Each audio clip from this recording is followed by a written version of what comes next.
بسم الله الرحمن الرحيم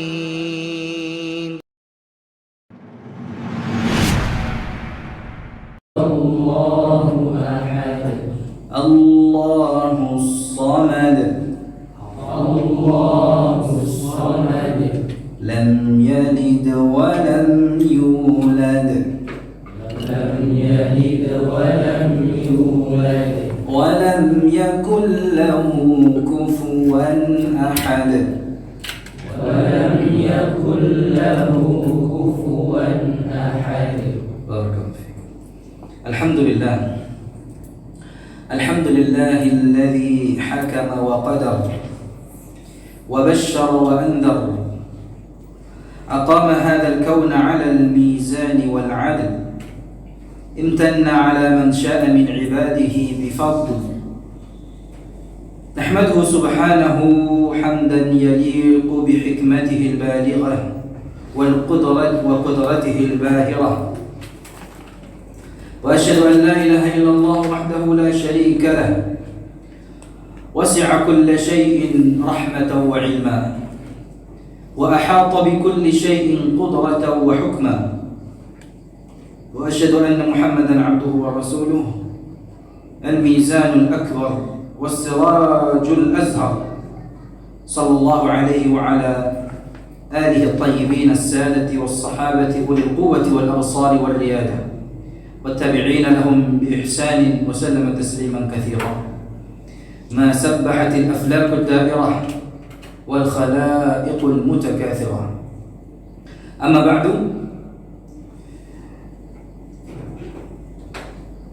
Bapak-bapak, ibu-ibu, hadirin jamaah sekalian dirahmati oleh Allah Subhanahu wa taala. Rasulullah sallallahu alaihi wasallam bersabda di dalam hadisnya, "Qul huwallahu ahad ta'dilu thulutsal Qur'an." Qul huwallahu ahad atau surat Al-Ikhlas ini sebanding dengan sepertiga Al-Qur'an.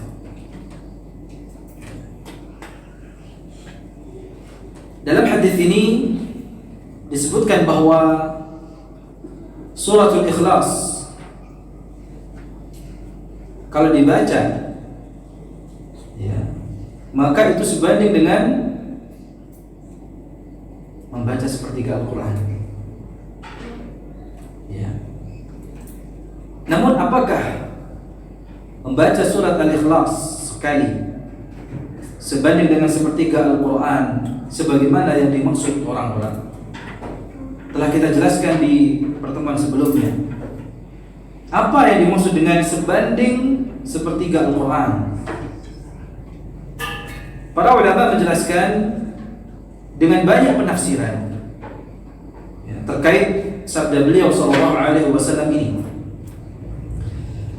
Dan mereka memiliki argumen dan masing-masing mempertahankan argumennya sehingga muncullah diskusi ilmiah dan pembahasan yang panjang terkait dengan tafsiran hadis Qul huwallahu ahad ta'dilu thulutsal Qur'an. Insyaallah sebelum kita masuk ke tafsirannya, saya akan membahas lagi secara terperinci tentang makna atau tentang ungkapan hadis Nabi sallallahu alaihi wasallam yang menyatakan bahwa Qul huwallahu ahad surat Al-Ikhlas ini sebanding dengan sepertiga Al-Quran. Walaupun sebelumnya telah kita bahas secara sekilas Yang dimaksud itu apa? Baik. Di antara tafsiran hadis Qul huwallahu ahad ta'dilu thulutsal Qur'an, yang pertama ini dari segi pahala. Jadi sebanding dari sisi pahalanya. Jadi menurut pendapat yang pertama, Qul huwallahu ahad itu sebanding dengan sepertiga Al-Quran itu dari sisi pahalanya. Yaitu apa artinya? Membaca surat Al-Ikhlas satu kali pahalanya setara dengan orang yang membaca sepertiga Al-Quran. Namun demikian pendapat yang pertama ini terdapat celah untuk dibantah. Karena Nabi SAW bersabda apa? Man qara'a harfan min kitabillah falahu bihi hasanah wal hasanatu bi'ashri amthaliha. Siapa yang membaca satu huruf saja dari Al-Quran, satu huruf dari Al-Quran, maka baginya satu kebaikan, dan dengan bacaan tersebut ya, satu kebaikan itu dilipat gandakan menjadi 10 pahalanya, dilipat gandakan menjadi 10 kali lipat ya. Atau dengan hasanah, kebaikan yang semisalnya. Makanya Nabi SAW lanjutnya di dalam hadis ini, la aqulu alif lam mim harfun. Aku tidak mengatakan, ya, beliau sallallahu alaihi wasallam kata beliau, aku tidak mengatakan alif lam mim itu satu huruf, akan tetapi apa? Alifun harfun, walakin alif harfun, wa lamun harfun, wa mimun harfun. Lam, alif satu huruf, lam satu huruf, dan mim satu huruf. Jadi untuk pendapat yang pertama ini ada celah ya untuk dibantah, sebagaimana dalam hadis ini Rasulullah SAW menjelaskan bahwa pahala baca Al-Quran itu demikian adanya. Setiap huruf memiliki takaran ganjaran pahalanya. Beliau SAW tidak membedakan antara satu huruf di suatu surat atau ayat dengan satu huruf di surat atau ayat yang lainnya. Baik, itu yang pertama, pendapat yang pertama. Pendapat yang kedua, apa makna atau tafsiran para ulama sabda Nabi SAW, qul huwallahu ahad ta'dilu thulutsal Qur'an. Tafsiran yang kedua adalah perintah untuk mengulangi bacaan surat Al-Ikhlas sehingga itu setara dengan sepertiga. Tentu ini pendapat yang jauh dari kebenaran. Karena Nabi SAW tidak memerintahkan untuk mengulang-ulang bacaannya di dalam sabda beliau, qul huwallahu ahad ta'dilu thulutsal Qur'an. Tapi sebagai amal ilmiah kami sampaikan di sini.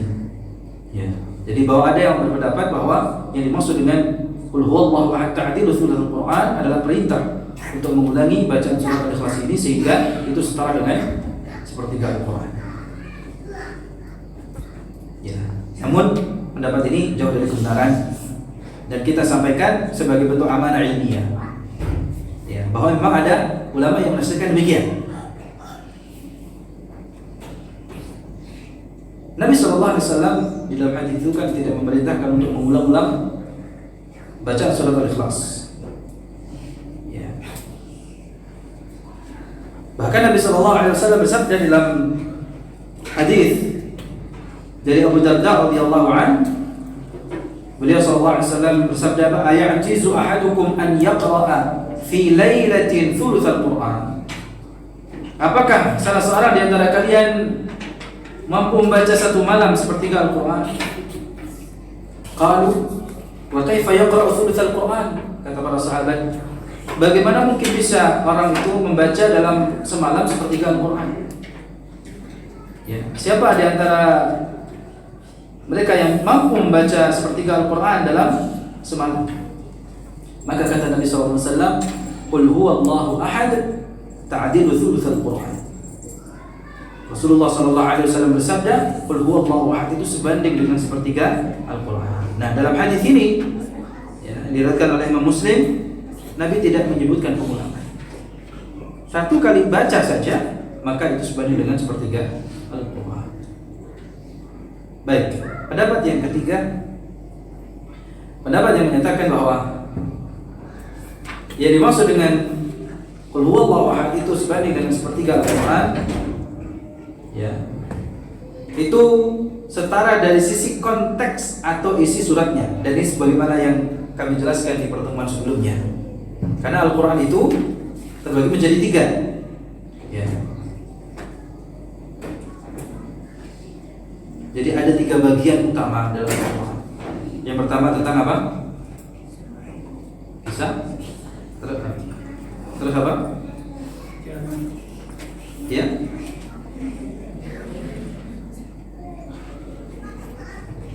Yang pertama tentang apa? Bisa? Ya. Tauhid. qasas, ahkam. Ya. Jadi ada hukum-hukum, ahkam, ada qisas atau qasas, kisah-kisah, dan sepertiganya itu tauhid. Dan suratul Ikhlas ini adalah surat yang dibahas dalamnya apa? Apa Bagas? Gak tahu. Tauhid. Ya, dibahas tentang apa? Tauhid. Makanya ini menurut pendapat yang ketiga ini, ya. Jadi akidah atau tauhid ini sepertiganya Al-Quran. Dan suratul Ikhlas secara utuh membahas tentang tauhid Allah. Ya. Jadi Al-Quran itu kan sebagaimana yang kita ketahui ada 3 pembahasan utamanya. Ya, pokok pembahasannya yang utama ada berapa? 3. Akidah atau tauhid, dan hukum-hukum, dan kisah-kisah atau berita tentang umat terdahulu atau yang akan datang. Dan suratul Ikhlas terhimpun di dalamnya pokok akidah Islam, tauhid. Artinya surat ini memiliki pembahasan yang murni, membahas salah satu bahasan dari 3 pembahasan Al-Quran, yaitu akidah atau tauhid. Jemaah sekalian rahmati Allah Subhanahu wa ta'ala. Namanya pendapat ketiga inilah yang lebih kuat, Allahu ta'ala a'lam.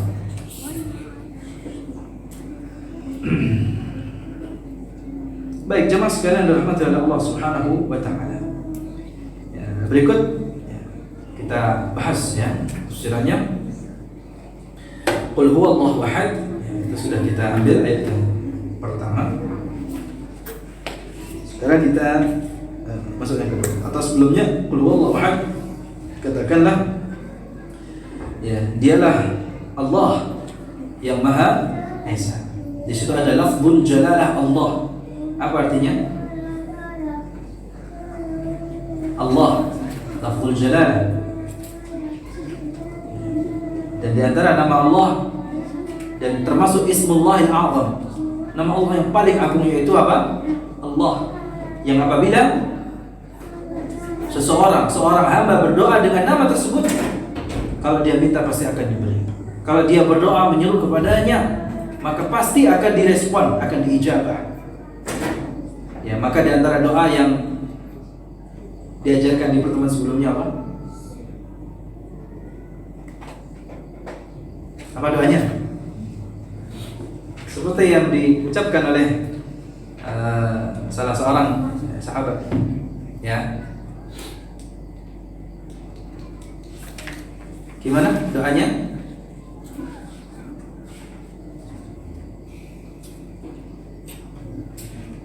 Allahumma inni as'aluka bi'anni ashhadu an la ilaha illa anta al-ahadus samad alladzi lam yalid wa lam yulad wa lam yakul lahu kufuwan ahad. Insyaallah ini doa yang ringan sebenarnya dan mudah untuk kita hafalkan. Tinggal kita mau menghafalkannya atau tidak. Dan memang kadang kita ini tidak cerdas dalam berdoa, maaf, kurang cerdas dalam berdoa. Ya. Sehingga kadang kita lupa untuk menyisipkan dalam doa kita. Jadi kita langsung minta saja, ya Allah, hamba butuh ini, hamba butuh itu. Padahal ini bagian dari kecerdasan seorang di dalam berdoa. Ya.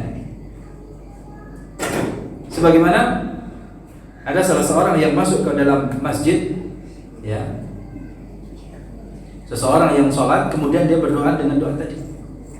Allahumma inni as'aluka bi anni asyhadu an la ilaha illa anta al-ahadus samad alladzi lam yalid wa lam yulad wa lam yakul lahu kufuwan ahad. Ini kan dalam surat Al-Ikhlas. Ya, ada nama Allah yang paling Al-Ahad. Di sini ada Allah, ada Al-Ahad. Al-Ahad. Kata Nabi sallallahu alaihi wasallam, "Walladzi nafsi biyadihi laqad sa'alahu bismihil a'zam." Orang tadi sungguh telah berdoa menyeru kepada Allah dengan namanya yang paling agung. Alladzi idza su'ila bihi a'ta. Yang apabila Allah itu diminta dengan nama Allah yang paling agung tersebut, pasti akan diberi. Pasti orang tersebut akan diberi oleh Allah Subhanahu wa taala apa yang dimintanya. Wa idza du'iya bihi ajab. Dan apabila ia diseru, apabila Allah diseru ya oleh seorang hamba dengan namanya yang paling agung ini, pasti Allah akan ijabah, Allah akan merespon.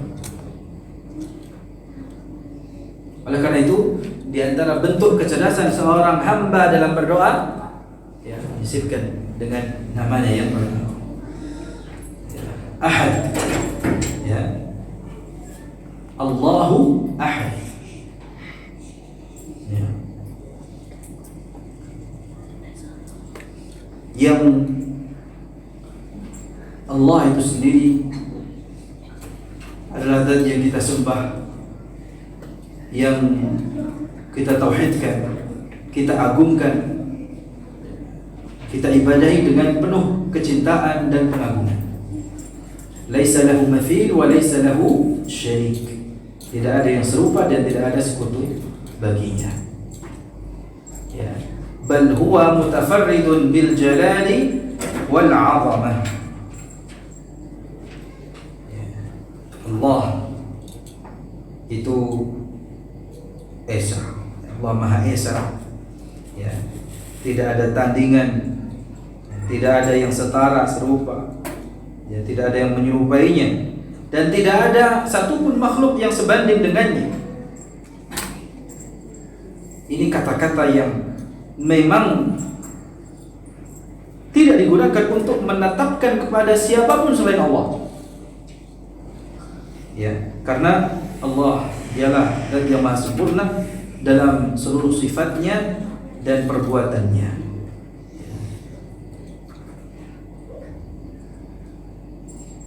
Ya.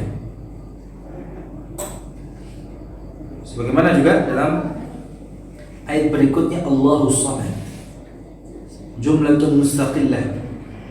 Ya, ini adalah ya, konteksnya secara tersendiri, di mana Allah Subhanahu wa taala menjelaskan ya, bahwa Allah Subhanahu wa taala itu As-Samad.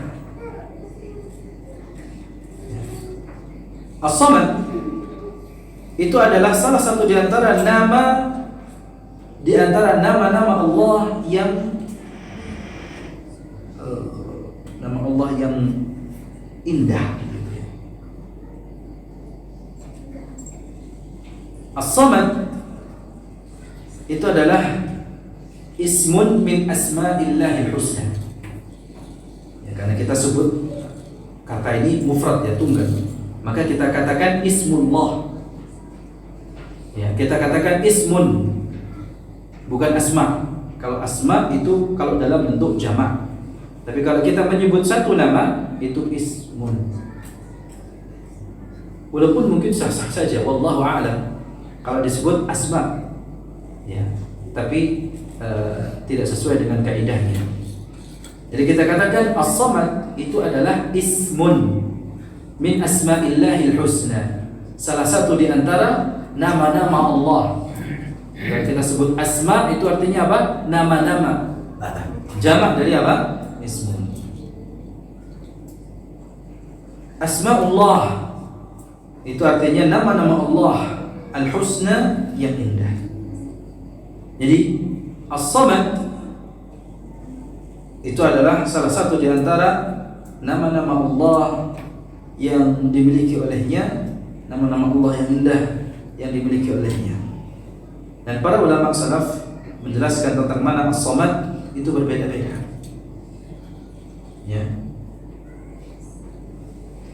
Tapi semua penjelasan ulama yang berbeda-beda itu semuanya dapat diterima. Ya. Sekali lagi, kalau ada satu tafsiran yang bermacam-macam, berbeda-beda, namun ini saling mendukung. Ini menunjukkan bahwa nama tersebut adalah nama yang agung. Ya. Jadi dari semua penjelasan para ulama itu dapat diterima karena secara makna tidak saling bertentangan. Secara makna dari apa yang dijelaskan oleh para ulama tentang makna as-samad itu tidak saling bertentangan. Yang ini justru menunjukkan bahwa apa? Ya, nama tersebut adalah nama yang agung. Kata yang dijelaskan oleh para ulama dengan berbagai macam tafsirannya itu apa? Itu katanya. Karena para ulama memiliki definisinya yang bermacam-macam. Dan yang kedua, supaya kita sebagai penuntut ilmu ya tidak mencukupkan hanya satu saja dengan satu makna saja. Kita di situ dituntut untuk terus belajar. Ya, karena maknanya tidak hanya satu. Ya, para ulama menjelaskan bermacam-macam. Nah, oleh karena itu, ya, karena makna-makna as-samad yang dijelaskan oleh para ulama itu bermacam-macam, namun maknanya tidak ada kontradiksi, tidak ada pertentangan di dalamnya, bahkan justru saling melengkapi. Oleh karena itu, sebenarnya semua itu dari apa yang dijelaskan oleh para ulama dapat ditetapkan pada diri Allah Subhanahu wa taala. Makanya di sini ajma'a ma qila fi ma'nahu innahu al-kamilu fi sifatihi. Ya. Al-kamilu fi sifatihi. Yang sempurna. Dialah Allah Subhanahu wa taala sesungguhnya yang sempurna di dalam sifat-sifatnya. Alladhi iftaqarat ilaihi jami'u makhluqatihi, yang semua makhluknya membutuhkan Allah Subhanahu wa taala, faqir, butuh kepada Allah Subhanahu wa taala.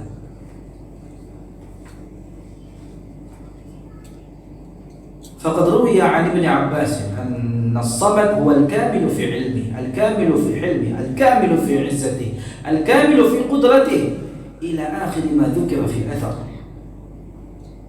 Diriwayatkan dari Ibn Abbas bahwa nama Allah yang indah as-samad itu adalah al-kamil fi ilmihi, yang sempurna pada ilmunya, yang sempurna pada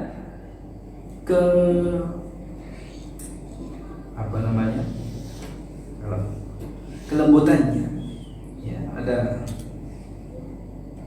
sempurna dalam segala hal, dalam sifat-sifatnya. Wa hadha ya'ni annahu mustaghnin 'an jami'il makhluqat. Yang ini semua menunjukkan bahwa Allah Subhanahu wa taala itu sama sekali tidak butuh kepada seluruh makhluknya. Karena apa? Li'annahu kamil. Karena Allah itu Maha sempurna. Wa warada aidan fi tafsirha anna as-samad huwa alladhi tasmudu ilayhi al-khalaiq fi hawaijiha. Dan di antara tafsiran as-samad, ya, bahwa as-samad itu adalah zat yang seluruh makhluknya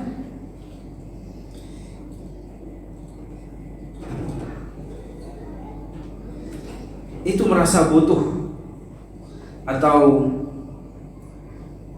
zat yang seluruh makhluknya itu bergantung kepadanya dalam setiap atau seluruh kebutuhannya.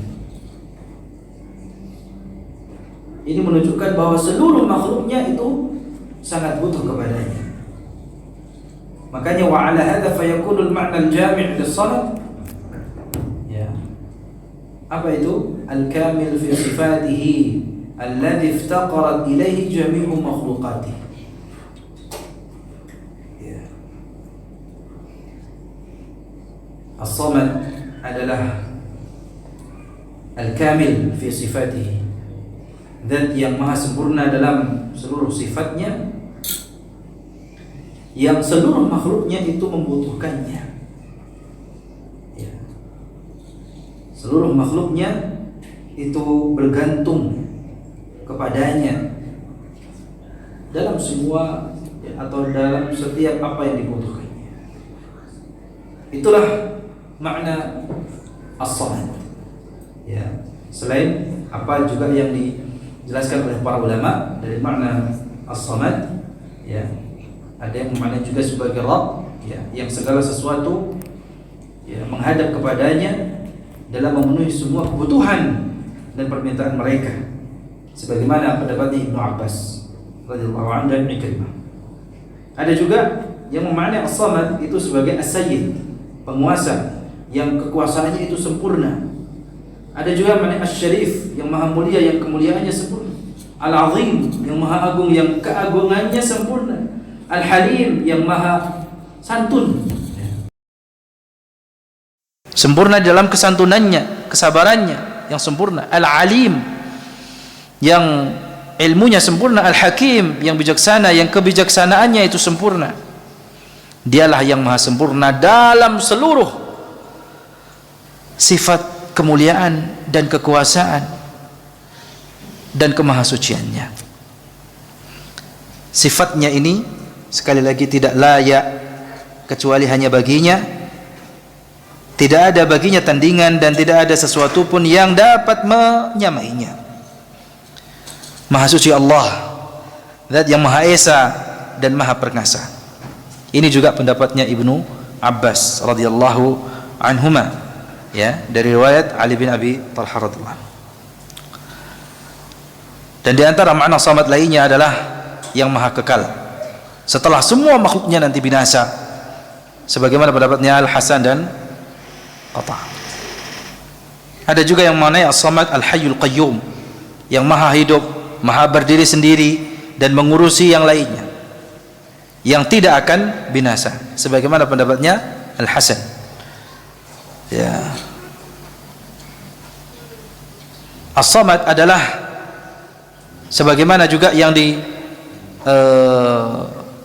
jelaskan di ayat berikutnya, lam yalid wa lam yulad, yang tidak beranak dan tidak pula diperanakkan. Ini juga ya termasuk pendapatnya Ar-Rabi' bin Anas. Dan makna-makna as-samad yang lainnya, ya, yang tidak makan makanan dan tidak minum minuman, ya, yang memiliki cahaya yang bersinar. Ini semua makna yang disebutkan dikatakan oleh Imam At-Tabarani, semua maknanya benar. Semua makna ini benar, dan semua ini merupakan sifat penguasa kita Azza wa Jalla, Allah Subhanahu wa taala. Dia adalah tempat menghadap diri kita pada saat kita ingin memenuhi semua kebutuhan kita. Dialah yang maha kuasa, yang kekuasaannya sempurna. Dia adalah as-samad, yang tidak berongga. Dia tidak makan dan tidak minum. Dia adalah yang maha kekal setelah makhluknya nanti binasa.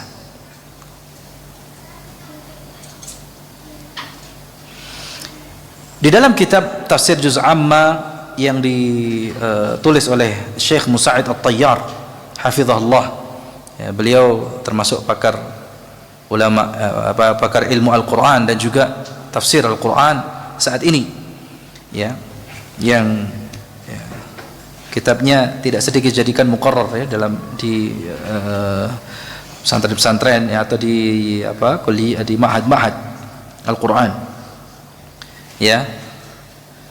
Syekh Musa'id At-Tayyar menyebutkan makna as-samad itu ada 5, ya. Lalu beliau mengatakan perbedaan pandangan atau tafsiran para ulama terkait dengan satu nama as-samad ini, kata beliau, adalah ikhtilaf tanawwu'. Jadi perselisihan ini atau perbedaan pandangan ini masuk dalam khilaf tanawwu', ya.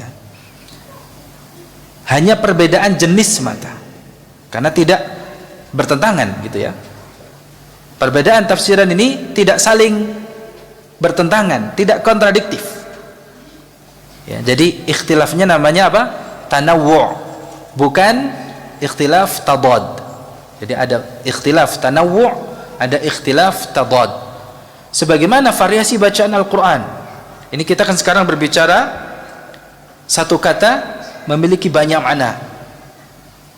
Ya. Ada kata memiliki beberapa variasi bacaan. Ya, satu kata namun memiliki beberapa cara untuk membacanya, ya. Yang itu kadang ya maknanya bisa berbeda. Tetapi ya secara makna tidak saling bertentangan. Jadi ada kata yang kalau kita baca sama namun memiliki makna yang berbeda-beda. Seperti gini, Allahus Samad. Kan tidak ada yang baca Allahus Samid, Allahus Simad, tidak ada. As-Samad saja. Di sini tidak ada khilaf di dalam bacaan kata As-Samad. Namun satu kata As-Samad ini itu memiliki banyak makna. Ada kata yang memiliki beberapa cara bacaannya atau variasi bacaannya sehingga menimbulkan makna yang berbeda-beda. Ya. Bukan satu kata yang sama dimaknai berbeda-beda. Tapi ini kata yang pengucapannya berbeda-beda sehingga maknanya pun berbeda-beda. Namun sekali lagi dari makna yang berbeda-beda disebabkan karena cara pengucapan, cara bacaan yang berbeda, itu tidak saling bertentangan maknanya. Paham ya? Jadi ikhtilaf atau khilaf semacam ini disebut dengan khilaf tanawwu'. Khilaf apa? Tanawwu'. Ya. Dan dalam tafsiran Al-Qur'an semacam ini ada namanya khilaf tanawwu'. Sebagaimana di dalam variasi bacaan Al-Qur'an yang berbeda-beda sehingga menimbulkan makna yang berbeda-beda, itu khilafnya juga khilaf tanawwu'.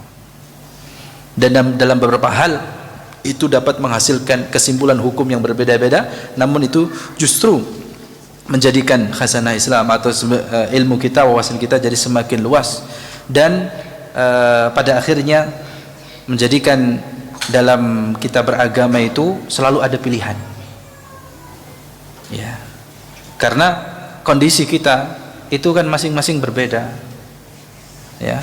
Kondisi kita itu masing-masing berbeda sehingga dalam beragama ya ada yang memiliki semangat yang lebih, ya, memiliki kemampuan yang besar, tapi ada yang mungkin semangatnya kecil gitu ya, semangatnya kurang semangat dan memang ya secara fisik mungkin lemah gitu, tapi itu akan ada selalu pilihan.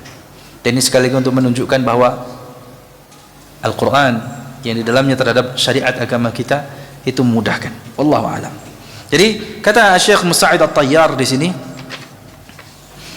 ya, hafizahullah, setelah beliau menyebutkan 5 makna as-samad, beliau mengatakan bahwa perselisihan atau perbedaan pandangan di kalangan para ulama, ya, yang beliau sebutkan ada 5 itu adalah perbedaan yang sifatnya perbedaan jenis saja, ikhtilaf tanawwu', ya, ikhtilaf tanawwu' dalam ungkapan, bukan perselisihan atau perbedaan secara makna, ya, karena semua pendapat yang ada itu kembali kepada satu makna.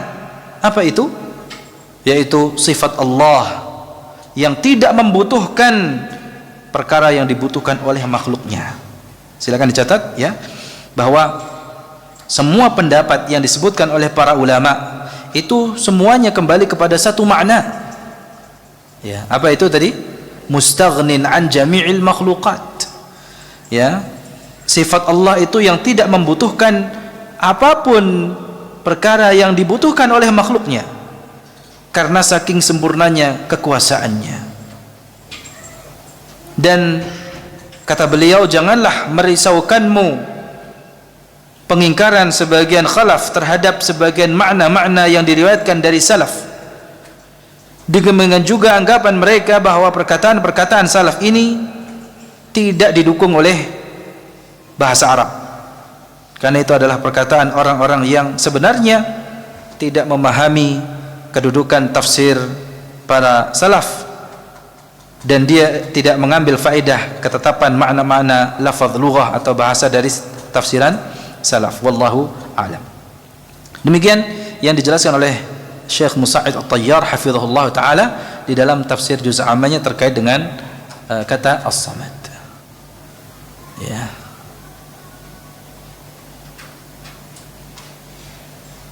Nampaknya cukup sampai di sini saja secara ringkas. Jadi saya katakan ini masih secara ringkas karena kalau kita mau ingin mendalaminya tidak cukup satu kali kajian saja hanya membahas kata As-Samad. Kita lanjutkan, lam yalid. Lam yalid, tidak beranak. Li'annahu jalla wa ala la mathila lahu, karena Allah Subhanahu wa ta'ala jalla fi'ula itu tidak ada yang semisal sebanding dengannya. Wal waladu mushtaqqun min walidihi wa huwa juz'un minhu. Ya.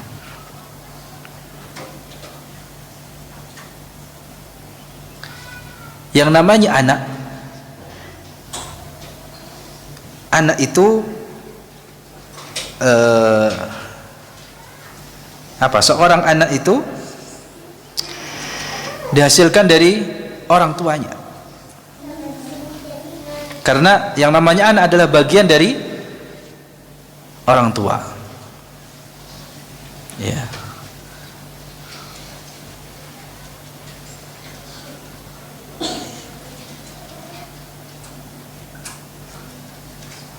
Nabi SAW bersabda,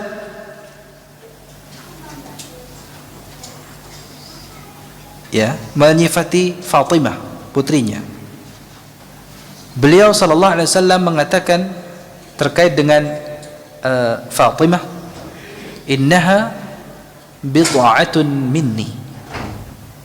Kata Nabi SAW, sesungguhnya Fatimah itu adalah belahan jiwa, atau istilahnya apa? Bagian dariku.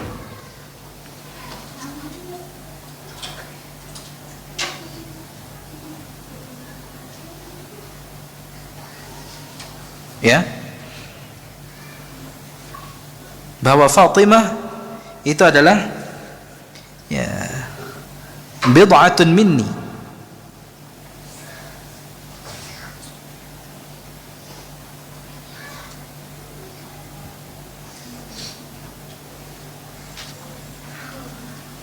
adalah sebagian dari diriku.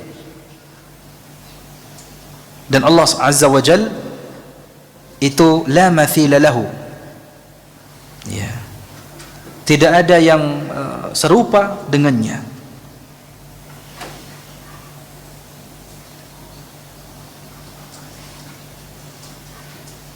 Lam yalid, tidak beranak, maksudnya adalah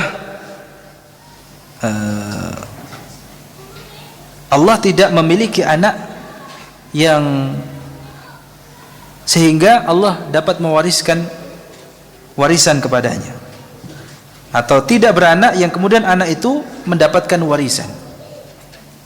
Itu ya.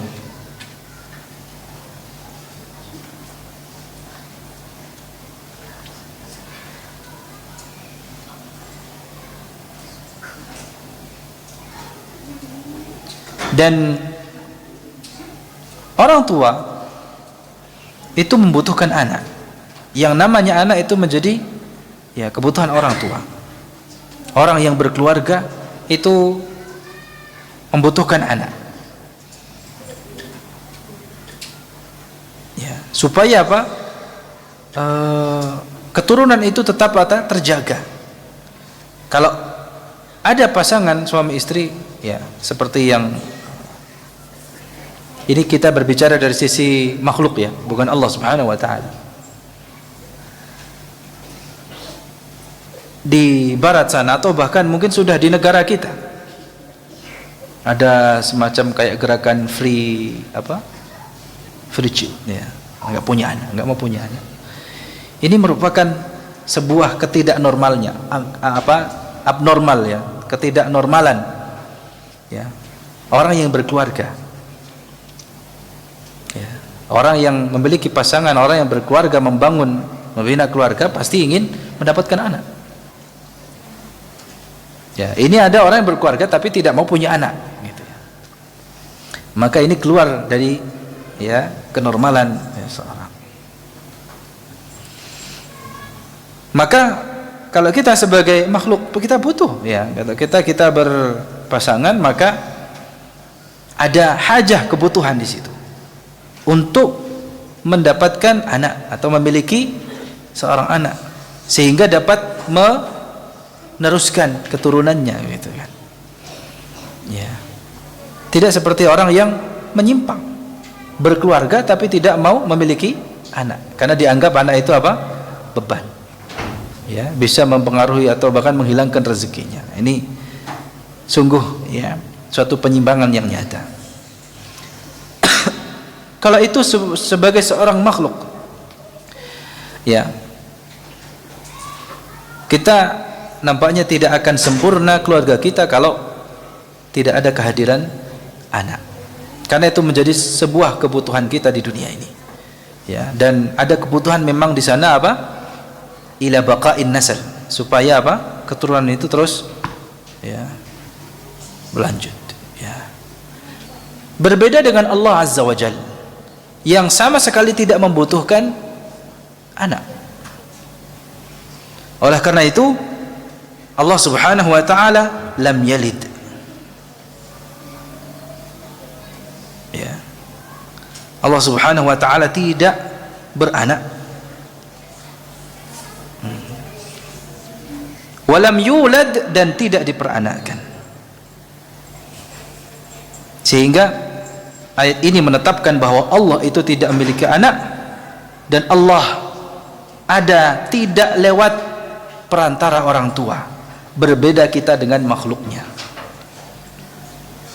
Dan ayat ini sekaligus menjadi bantahan bagi orang-orang Yahudi dan Nasrani yang meyakini Allah itu punya anak. Allah Subhanahu wa taala berfirman ya di dalam surat At-Taubah ayat 30, wa qalatil yahudu Uzairun ibnullah. Orang-orang Yahudi berkata Uzair itu anak Allah. Wa qalatin nasara al-masih ibnullah. Dan orang-orang Nasrani mengatakan Al-Masih itu putra Allah. Dzalika qauluhum bi afwahihim yudahi'una qaula alladhina kafaru min qabl qatalahumullahu anna yufakun. Demikianlah itu omongan ucapan mereka dengan mulut-mulut mereka. Mereka itu meniru-niru orang-orang kafir terdahulu. Laknat Allah atas mereka. Bagaimana mereka bisa berpaling?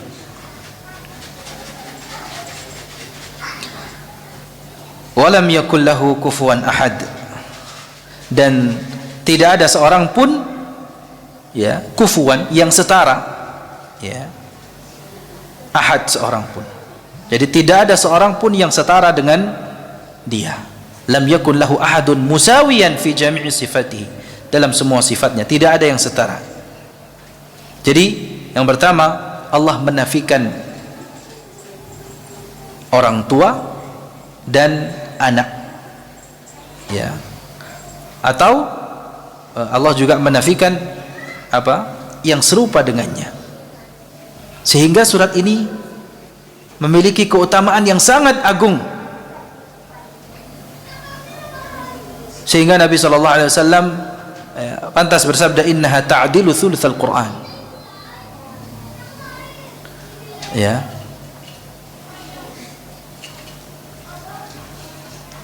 Ayat ini menetapkan ketinggian Allah, di mana Allah tidak ada yang setara dengannya, dan juga sekaligus membantah ya pendapat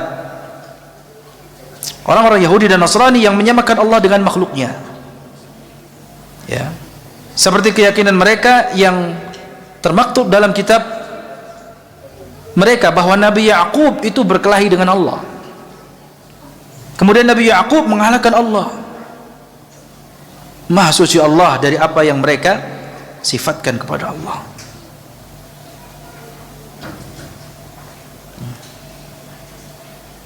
Jemaah sekalian dirahmati oleh Allah Subhanahu wa taala. Ya. Maka ya benar apa yang disabdakan oleh Nabi sallallahu alaihi wasallam ya, bahwa surat Al-Ikhlas ini ya, sebanding dengan sepertiga Al-Quran, karena memang memiliki keutamaan yang sangat besar. Ya.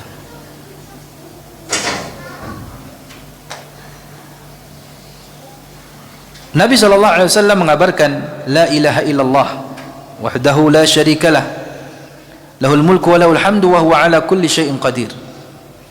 Ya, ucapan la ilaha illallah wahdahu la syarikalah lahul mulku wa lahul hamdu wa huwa ala kulli syai'in qadir, kata beliau, fa ka'annama a'taqa arba'ata anfus min bani Ismail atau min waladi Ismail. Seakan-akan, ya, orang yang mengatakan atau mengucapkan la ilaha illallah wahdahu la syarikalah lahul mulku wa lahul hamdu wa huwa ala kulli syai'in qadir, itu memerdekakan 4 jiwa atau 4 orang dari Bani Ismail, anak keturunan Ismail. Ya. Namun, ya, perbandingan ini sama sekali, ya, kemudian tidak bisa dijadikan sebagai kafarah. Ya, kalau kita memberikan, ya, jadi seperti keutamaan-keutamaan lainnya, seperti umpamanya apa itu keutamaan salat di subha, ya, di apa namanya, permulaan duha, ya, yang itu setara atau sebanding dengan apa? Umrah, ya, gitu kan. Secara keutamaan, ya. Tapi apakah secara ibadah kemudian dia menganggap saya sudah selesai umrah? Tidak menggugurkan apa? Kajian ibadah. Sebagaimana juga dalam, ya, keutamaan ini, ya, la taqumu maqama thulutsal Quran. Ini kemudian dianggap kalau seseorang mengulangi bacaan surat Al-Ikhlas ini sebanyak 3 kali, maka itu seakan-akan dia telah mengkhatamkan Al-Quran. Bahkan sama sekali juga tidak sebanding dengan surat Al-Fatihah, ya. Masih ada surat yang lebih agung lagi adalah surat apa? Al-Fatihah. Ya. Kalau Al-Fatihah maka keutamaannya apa? Itu sebanding dengan Al-Quran seluruhnya. Al-Ikhlas sepertiganya. Ya. Namun tidak kemudian kalau umpamanya orang mengulang-ulang bacaan surat Al-Ikhlas sebanyak 3 kali seakan-akan dia telah menghatamkan Al-Quran, atau kalau dia membaca Al-Fatihah sebanyak 3 kali, maka dia apa? Telah menghatamkan Al-Quran sebanyak 3 kali. Lakinnaha la tujzi'u anhu. Ya, itu tidak, ya, cukup. Ya. Wallahu a'lam. Hadhihi surah kana Rasulullah SAW yaqra'u fi rak'ati tsaniyah fi sunnatil fajr wa fi sunnatil maghrib wa fi rak'atay tawaf. Surat Al-Ikhlas ini adalah surat yang dulu Nabi SAW baca di rakaat kedua di salat sunnah fajar, ya, dan sunnah maghrib. Jadi qabliyah atau surat sunnah fajar itu apa? 2 rakaat sebelum salat subuh di rakaat kedua, dan di rakaat kedua pula di sunnah maghrib, artinya 2 rakaat setelah maghrib, dan di 2 rakaat setelah tawaf, ya. Demikian juga surat Al-Ikhlas ini adalah surat yang juga dibaca oleh Nabi SAW, ya, di dalam salat witirnya. Wallahu a'lam. Ya, demikian, ya, di antara tafsiran para ulama, ya, terkait dengan surat Al-Ikhlas ini. Surat yang dibangun di atas keikhlasan yang sempurna, ya, kepada Allah Subhanahu wa taala, sehingga pantas surat ini dinamakan dengan surat Al-Ikhlas. Demikian apa yang bisa kita bahas pada kesempatan kali ini. Mudah-mudahan bermanfaat. Wa sallallahu wasallam wa baraka ala nabiyyina Muhammad wa ala alihi wa sahbihi ajma'in. Subhanakallahumma bihamdika asyhadu an la ilaha illa anta astaghfiruka wa atubu ilaik. Assalamualaikum warahmatullahi wabarakatuh.